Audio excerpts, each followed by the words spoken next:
Some coworkers don't exhaust you because of one big moment. It's smaller than that. Constant complaining. Passive negativity. Tension every single interaction. You leave work mentally exhausted, even though technically nothing bad happened.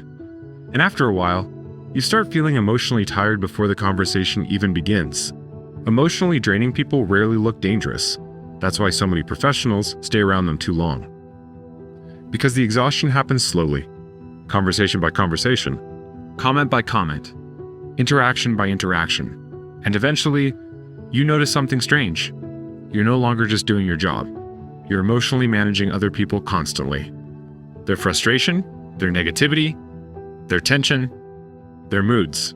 And the difficult part is, emotionally aware people often absorb this automatically, without realizing it. Marcus Aurelius wrote often about protecting the mind from unnecessary disturbance. Not isolating from people, not becoming cold, protecting clarity. Because emotionally reactive environments slowly wear people down, especially workplaces, especially offices filled with tension, gossip, passive aggression, or emotional unpredictability. And one of the biggest mistakes emotionally exhausted professionals make is believing they must emotionally participate in every emotional atmosphere around them. Stoicism teaches the opposite. You can remain calm without emotionally merging into someone else's emotional state.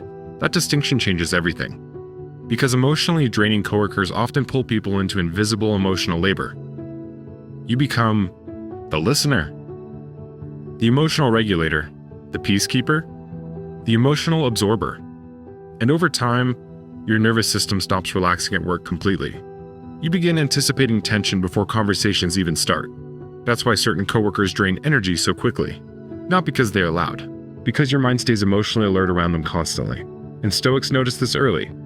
They notice who repeatedly creates emotional chaos, who constantly complains, who subtly spreads negativity, who leaves every interaction heavier than before.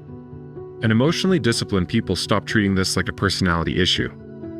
They start treating it like an energy management issue, because emotional energy matters, especially in high-stress environments, especially for emotionally thoughtful people. This is why one of the strongest Stoic habits is emotional boundaries without emotional hostility. You stop feeding unnecessary emotional cycles. You stop over-engaging. You stop trying to emotionally rescue every negative person around you. And something important happens when you do this. You realize not every emotional atmosphere deserves your full emotional participation. That awareness creates freedom, and one practical shift changes these interactions immediately.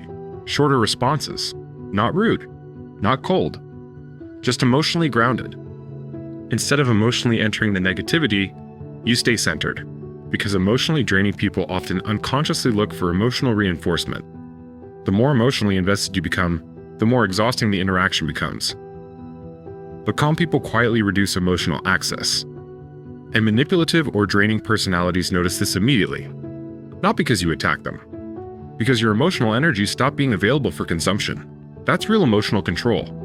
Not becoming emotionless, becoming intentional.